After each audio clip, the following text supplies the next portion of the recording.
Halo Sobat Garuda, selamat datang di channel Zona Timnas Indonesia, tempat di mana kita kupas tuntas semua hal menarik seputar sepak bola Indonesia dan Timnas Indonesia. Kali ini, kita bakal bahas topik yang cukup panas dan penuh kontroversi, tapi disajikan dengan cara yang ringan, menarik, dan tentu saja nggak ngebosenin. Dan hari ini kita akan bahas sebuah kabar yang sedang viral dan bikin geger jagat Asia. Heboh, supporter Malaysia ngamuk besar-besaran karena harga tiket Piala AFF U23 dianggap terlalu mahal. Bukan cuma soal tiket, mereka juga komplain soal harga hotel dan akomodasi. Yang mengejutkan, mereka sampai melapor langsung ke Presiden FAM. Dan kalian nggak bakal nyangka, ternyata Presiden FAM sampai menyampaikan langsung keluhan ini ke Ketua Umum PSSI, Erick Thohir. Jadi, kenapa sih supporter Malaysia bisa sampai segitunya? Dan bagaimana respons dari Indonesia? Tonton sampai selesai. Geger, Timnas Indonesia bisa saja menggantikan Iran di Piala Dunia 2026. Piala Dunia, ajang paling bergengsi di jagat sepak bola. Wacana ini muncul usai Iran terlibat konflik politik serius dengan Amerika Serikat, negara tuan rumah Piala Dunia 2026. Dan baru saja Sekretaris Jenderal AFC, Datuk Seri Winsor Paul John, buka suara soal wacana ini. Gimana tanggapannya? Dan apa peluang realistis Timnas Indonesia untuk ambil alih tempat Iran? Kita bahas tuntas sekarang juga. Mantap! Sejak Indra Safri dipecat, hari ini akhirnya PSSI resmi menunjuk pelatih baru. Dan yang lebih mengejutkan, bukan pelatih lokal atau Asia, tapi seorang pelatih asal Belanda. Siapakah dia? Apa pengalamannya? Dan kenapa dia bisa jadi harapan baru untuk generasi emas Garuda Muda? Yuk, kita bongkar semuanya di video kali ini. Tonton hingga selesai. Serta beberapa berita Timnas Indonesia hari ini. Selengkapnya hanya di Zona Timnas Indonesia.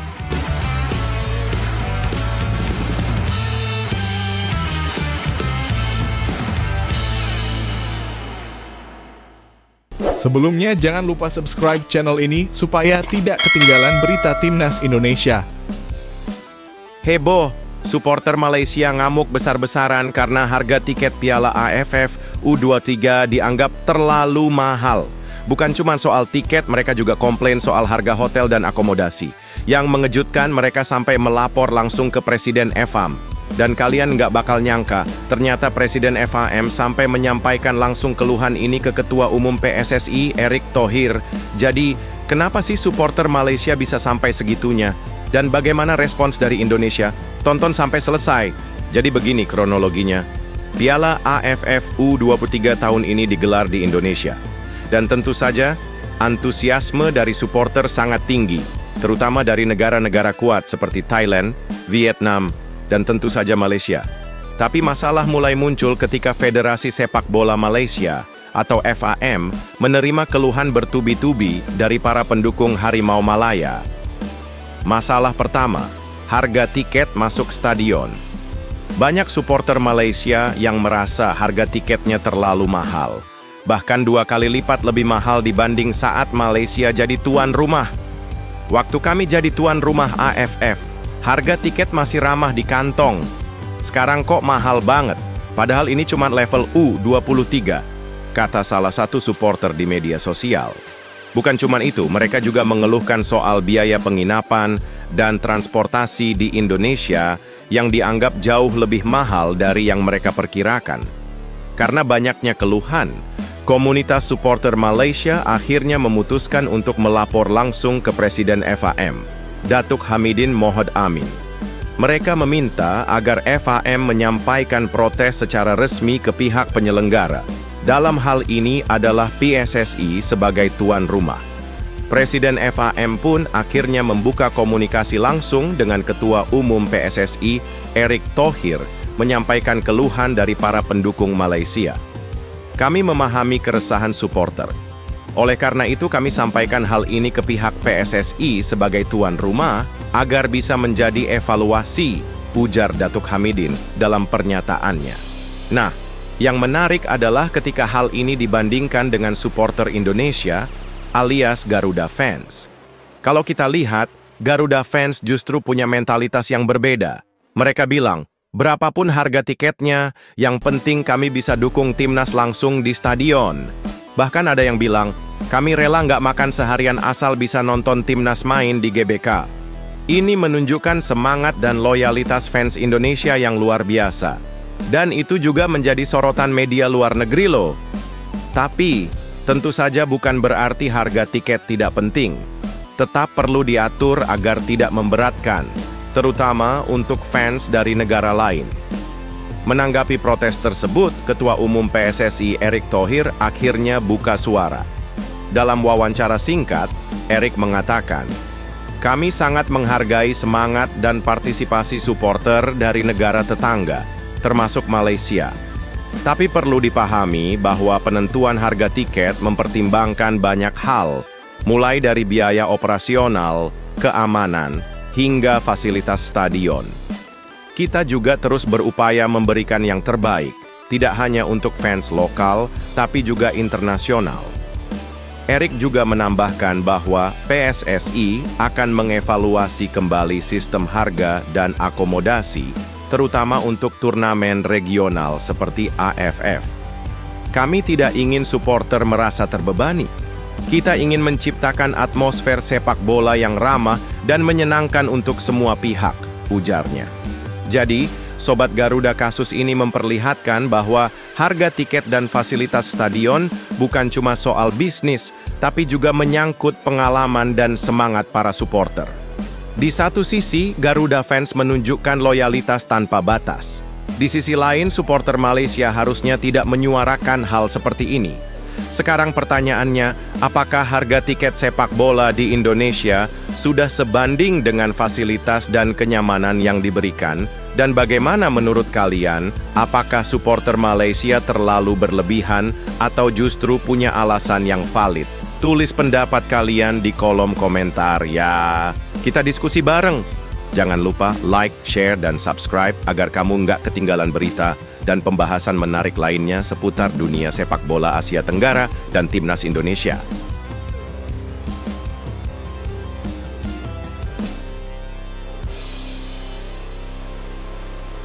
Geger, Timnas Indonesia bisa saja menggantikan Iran di Piala Dunia 2026. Piala Dunia, ajang paling bergengsi di jagat sepak bola.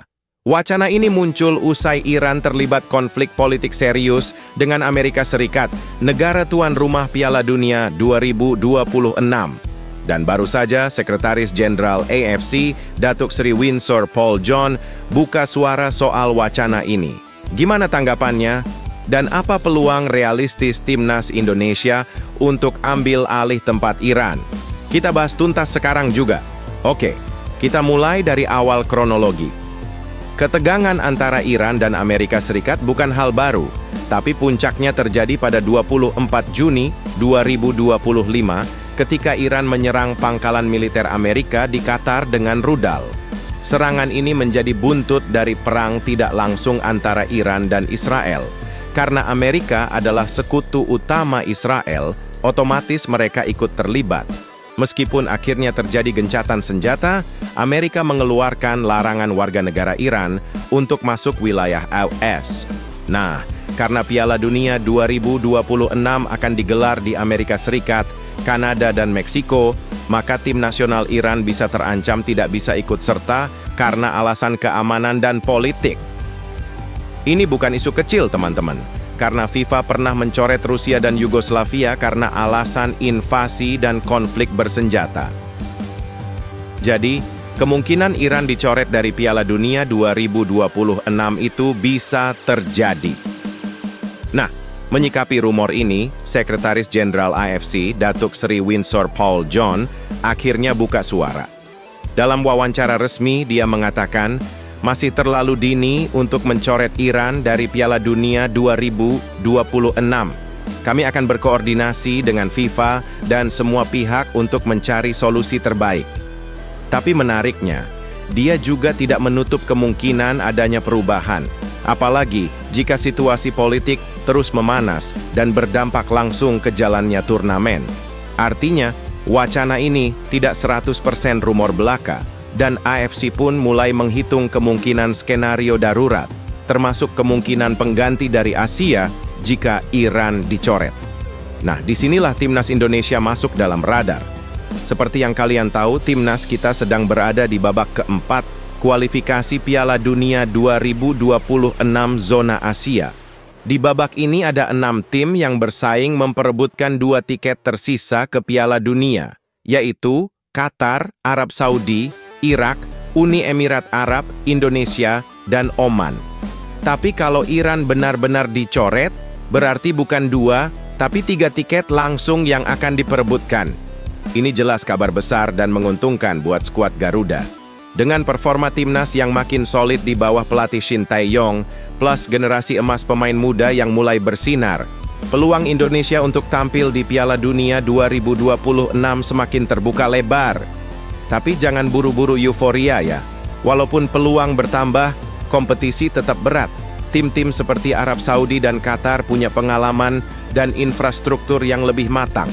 Tapi kita juga nggak bisa meremehkan semangat dan progres timnas Indonesia yang luar biasa.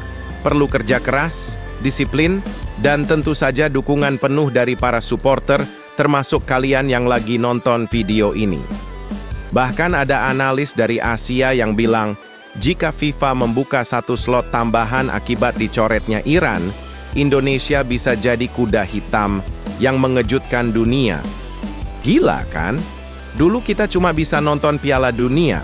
Sekarang ada kemungkinan kita ikut tampil langsung. Sekarang tinggal kita tunggu sikap resmi FIFA.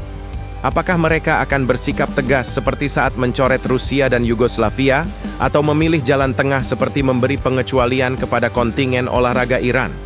Jika FIFA akhirnya memutuskan mencoret Iran, maka AFC dan FIFA akan memilih tim Asia terbaik berikutnya untuk menggantikan posisi tersebut. Dan jika itu terjadi, Indonesia berpeluang menjadi pilihan realistis, mengingat posisi kita saat ini masih dalam jalur kualifikasi. Nah, sekarang kita balik ke kalian semua, para penonton setia channel ini. Menurut kalian, kalau Iran benar-benar dicoret, apakah timnas Indonesia sudah siap menggantikan dan tampil di Piala Dunia 2026? Dan apakah Indonesia memang pantas diberikan slot otomatis, atau tetap harus melewati jalur kualifikasi penuh? Tulis pendapat kalian di kolom komentar ya, kita diskusi seru bareng-bareng di sana. Jangan lupa like video ini, share ke teman-teman pecinta bola, dan subscribe channel ini biar kamu nggak ketinggalan kabar terbaru seputar sepak bola nasional dan internasional.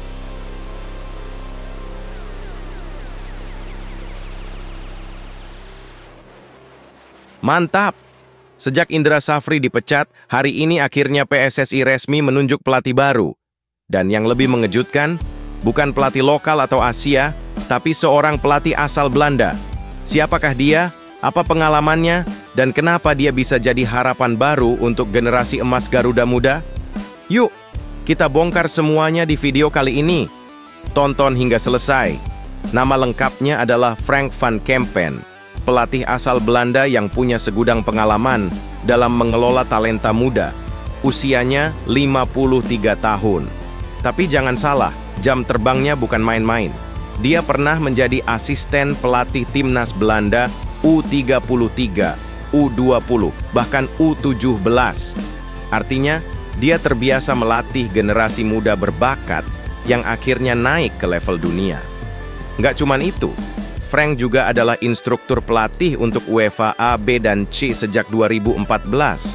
Artinya dia juga terlibat dalam mencetak pelatih-pelatih muda di Belanda. Bayangin aja, pelatih seperti ini sekarang datang ke Indonesia. PSSI nggak main-main dalam membangun masa depan sepak bola Indonesia. Ketua Umum PSSI, Erick Thohir, langsung mengumumkan penunjukan ini secara resmi. Dalam pernyataannya, Erick mengatakan, "Hari ini saya bertemu dengan Frank van Kempen, yang akan bertugas juga sebagai kepala pelatih timnas Indonesia U20. Erick mengaku sangat senang dengan kehadiran Frank karena pengalamannya sangat cocok untuk program jangka panjang Garuda Muda. Coach Frank punya banyak pengalaman sebagai pelatih pemain muda. Dia juga pernah terlibat dalam sistem pelatihan KNVB yang dikenal sangat profesional dan disiplin.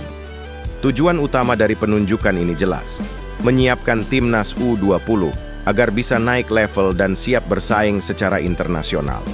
Apalagi skuad ini juga diproyeksikan untuk menjadi tulang punggung timnas senior di masa depan. Lalu, kenapa posisi ini sebelumnya kosong? Seperti yang kita tahu, Indra Syafri sebelumnya sempat dipercaya melatih timnas U20. Namun, performa yang kurang stabil dan evaluasi jangka panjang dari PSSI membuat jabatan tersebut akhirnya kosong cukup lama. Banyak publik menduga PSSI akan menunjuk pelatih lokal lainnya. Tapi ternyata PSSI memilih strategi yang berbeda, mendatangkan pelatih dengan pengalaman Eropa. Ini menunjukkan bahwa PSSI benar-benar serius membangun fondasi dari level bawah. Sekarang pertanyaannya, apa tugas berat Frank van Kempen di Indonesia? Membangun karakter dan disiplin pemain muda. Frank dikenal sangat fokus pada detail dan perkembangan mental pemain muda, menyiapkan timnas U20 untuk berbagai ajang internasional.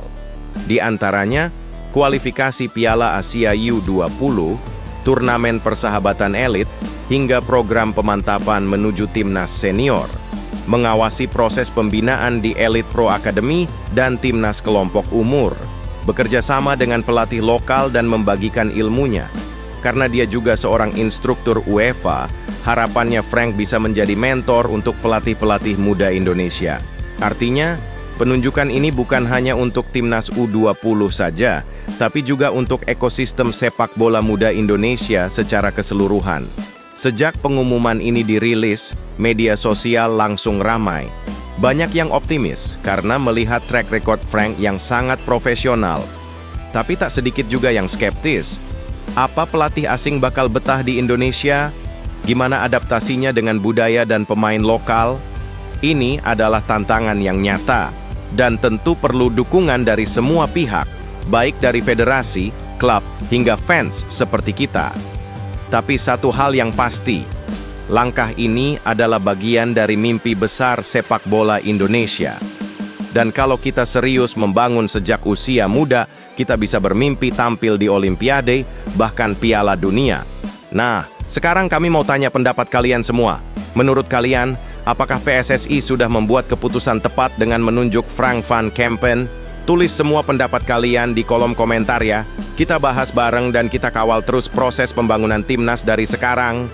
Jangan lupa untuk like, subscribe, dan nyalakan lonceng notifikasi supaya kamu nggak ketinggalan info terbaru soal timnas dan dunia sepak bola Indonesia. Selamat datang di Indonesia, Coach Frank. Garuda Muda siap terbang lebih tinggi.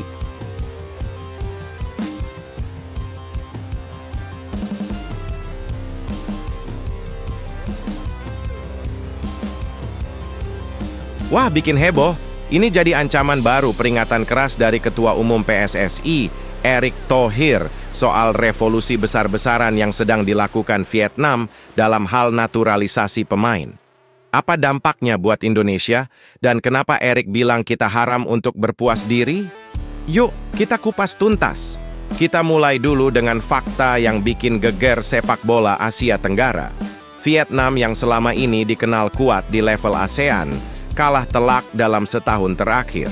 Kalah 3 kali beruntun dari Indonesia, 2 kali di Piala Asia 2023, 1 kali di kualifikasi Piala Dunia 2026.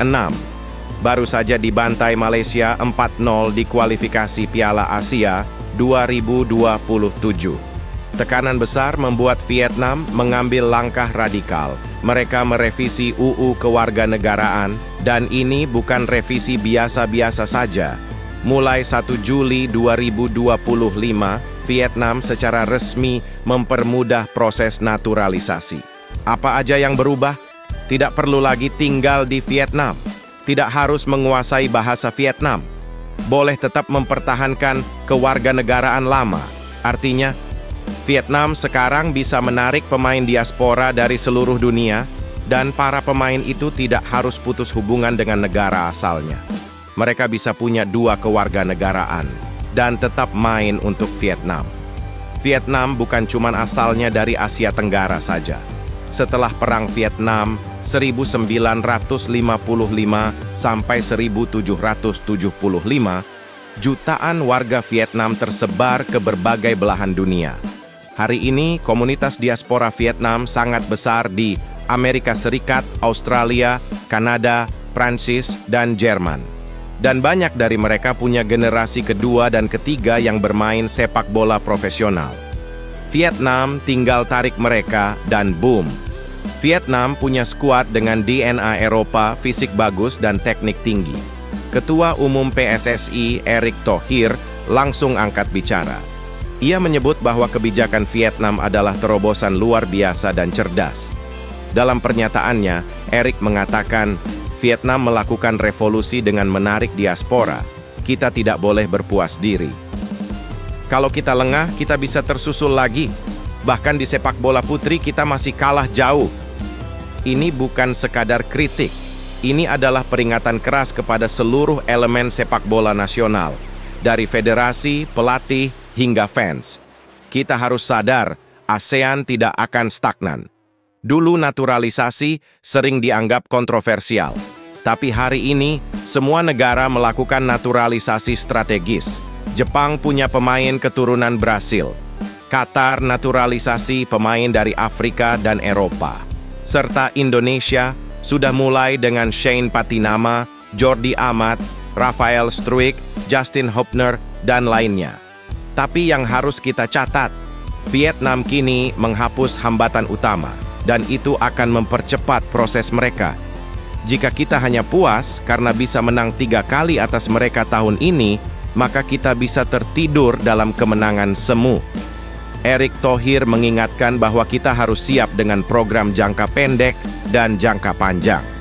Jangka pendek, lanjutkan naturalisasi pemain diaspora yang benar-benar punya kualitas. Optimalkan pemanfaatan pemain-pemain yang sudah dinaturalisasi.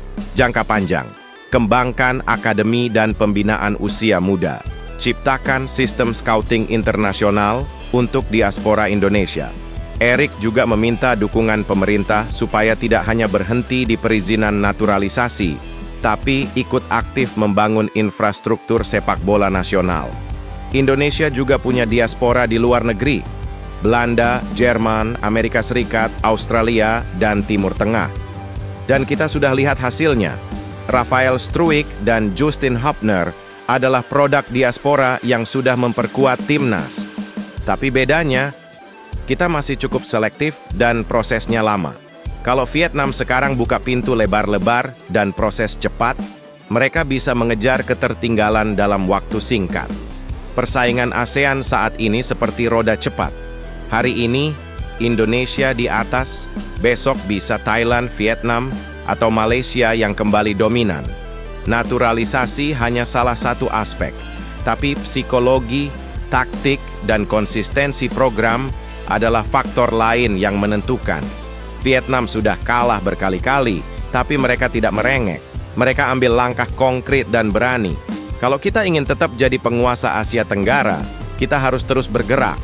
Sobat Garuda, langkah Vietnam bukan untuk ditakuti, tapi untuk jadi bahan refleksi. Mereka kalah, tapi mereka belajar. Dan sekarang, mereka membangun kembali dengan strategi modern.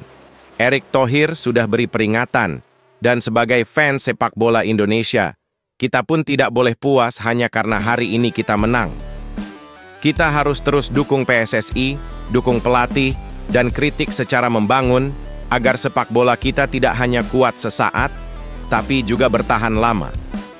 Apa kamu setuju bahwa Indonesia juga perlu membuka pintu lebih luas untuk diaspora seperti yang dilakukan Vietnam? Dan apakah kamu yakin PSSI siap menghadapi revolusi sepak bola Asia Tenggara? Tulis pendapatmu di kolom komentar ya. Jangan lupa like, share, dan subscribe supaya kamu nggak ketinggalan update terbaru seputar Timnas Garuda. Salam Garuda, terbang tinggi untuk Indonesia.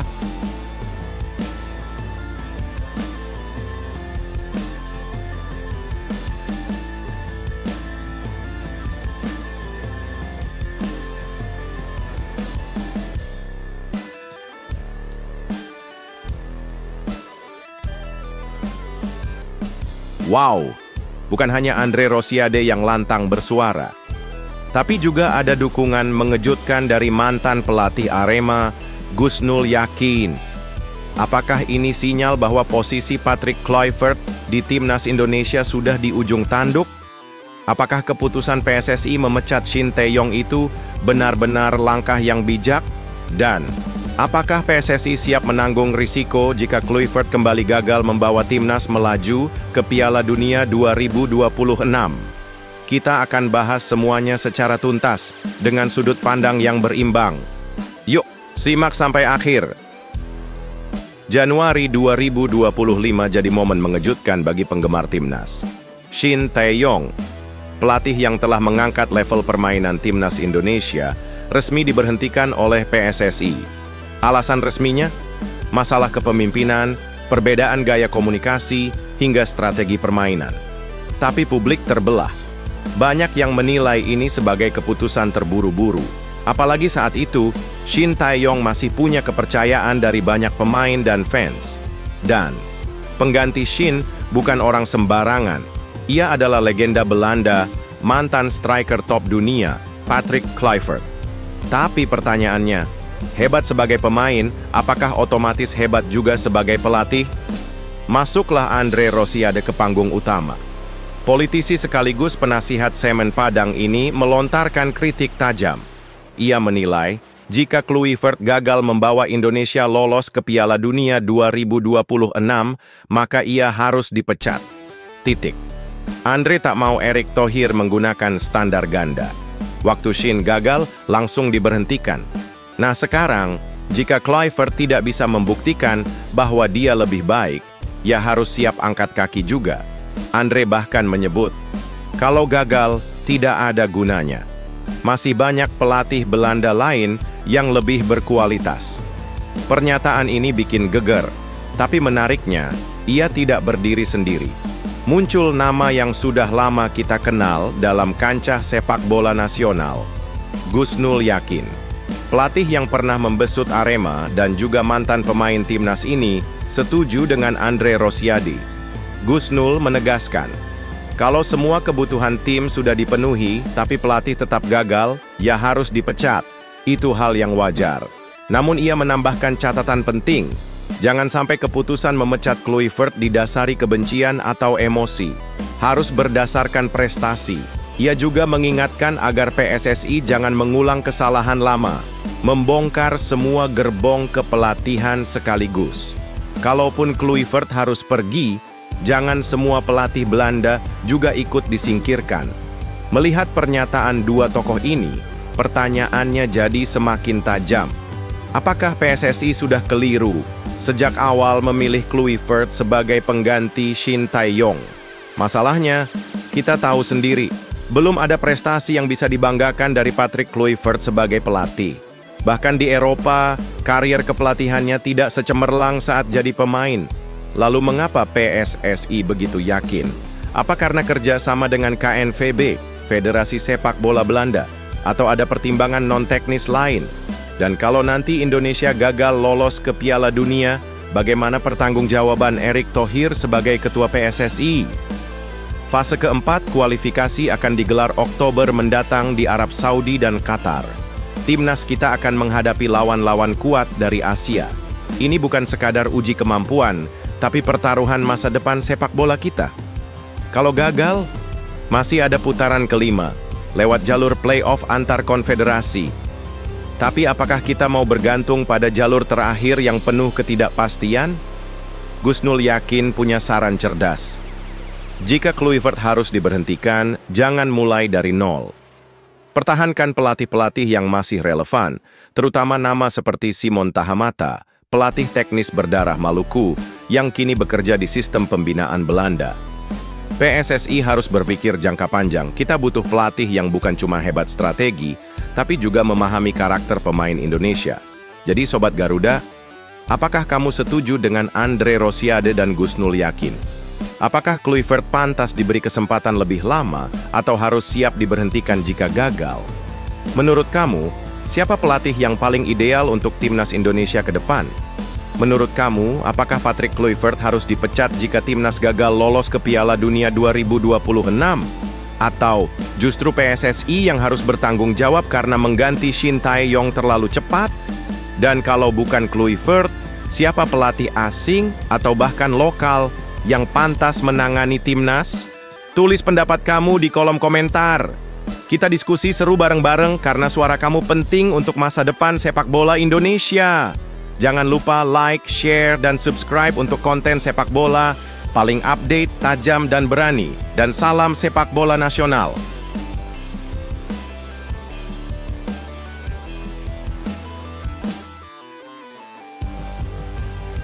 Kabar membanggakan dari Garuda Pertiwi. Yes, Timnas Putri Indonesia baru saja mencetak sejarah kecil yang sangat berarti. Mereka berhasil membungkam Kirgistan dengan skor tipis 1-0 dalam laga perdana Grup D kualifikasi Piala Asia Wanita 2026. Tapi bukan cuma itu, kemenangan ini jadi makin spesial karena ditentukan oleh pemain muda naturalisasi. Issa Warps, winger lincah yang baru berusia 20 tahun. Gimana sih jalannya pertandingan?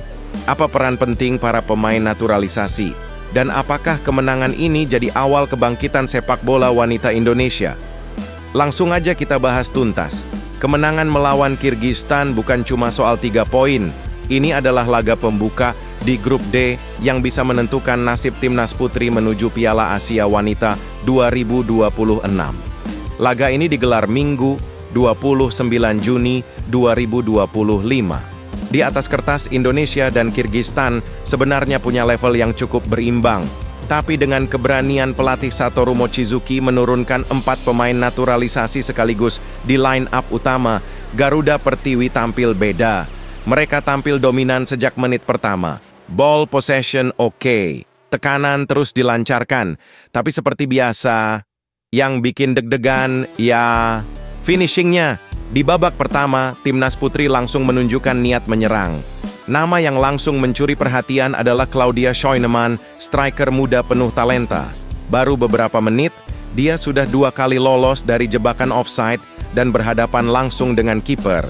Sayangnya dua-duanya gagal dimanfaatkan jadi gol. Setelah itu, Indonesia cenderung mengandalkan tembakan jarak jauh. Dari Felicia, dari Iris, dari Claudia juga. Tapi hasilnya masih nihil. Kirgistan sendiri jarang sekali mengancam, tapi mereka disiplin dalam bertahan. Praktis, mereka parkir bus dan main aman. Skor 0-0 bertahan hingga turun minum. Tapi semua orang tahu, Indonesia layak unggul. Masuk babak kedua, justru intensitas permainan menurun. Pelatih Mochizuki mencoba menyegarkan lini depan dengan masuknya Reva Oktaviani dan Marcella Awi. Tapi sayang, permainan tetap buntu, sampai akhirnya kita masuk ke fase yang paling bikin frustrasi, syuting putus asa. Reva mencoba dari luar kotak penalti, Felicia juga, tapi tetap belum membuahkan hasil. Waktu terus berjalan, tekanan makin besar, dan sepertinya laga akan berakhir imbang. Tapi disitulah momen emas itu hadir. Menit 65, serangan dari tengah dimulai oleh Felicia De Zeo yang ngasih umpan vertikal ke Claudia. Claudia mencoba flick ke Marcella, tapi bola malah lolos dan meluncur ke sisi kiri lapangan. Di sanalah Issa Warps muncul. Winger kelahiran Belanda ini langsung menyambut bola dengan lari kencangnya, dan tanpa ragu menghajar bola dengan kaki kanan ke pojok gawang. Boom! Gol! Indonesia unggul 1-0. Kiper Kirgistan bahkan tak sempat bergerak. Gol itu langsung mengangkat moral tim dan penonton yang menonton dari layar kaca. Bukan cuma golnya yang keren, tapi cara Issa terus berlari, mengganggu pertahanan lawan, dan menunjukkan determinasi. Benar-benar layak jadi pemain terbaik malam itu.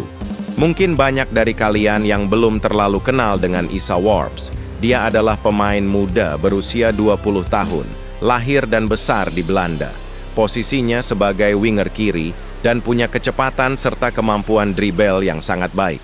Issa adalah salah satu dari 4 pemain naturalisasi baru yang dipanggil oleh Mochizuki dalam proyek besar membangun timnas putri Indonesia yang lebih kompetitif. Dan malam itu, Isa benar-benar membuktikan bahwa dia bukan hanya pantas dipanggil, tapi pantas jadi starter utama. Selain Isa, ada juga Felicia DeZeu yang ikut berperan besar dengan umpannya. Iris Deru di lini tengah tampil solid menjaga keseimbangan, serta Emily Nahon yang menjaga ketenangan di belakang. Mereka semua memberikan kontribusi penting, bukan hanya secara teknis, tapi juga secara mentalitas, membawa pengalaman bermain dari Eropa untuk membantu tim berkembang. Dengan kemenangan ini, Indonesia sejajar dengan China Taipei di puncak klasemen grup D. Tapi masih ada laga penting melawan Pakistan dan tentunya lawan terberat, China Taipei. Kita harus tetap fokus, karena hanya juara grup yang dipastikan lolos ke Piala Asia Wanita 2026. Satu hal yang pasti, kemenangan ini adalah awal dari perjalanan panjang Timnas Putri Indonesia.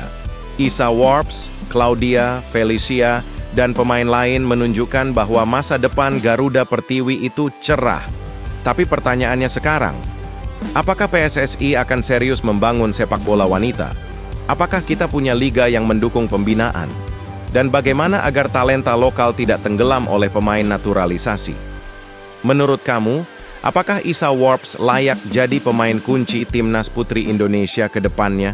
Haruskah PSSI menaturalisasi lebih banyak pemain atau mulai membangun dari kompetisi lokal? Dan siapa pemain lokal favorit kamu di Timnas Putri sekarang?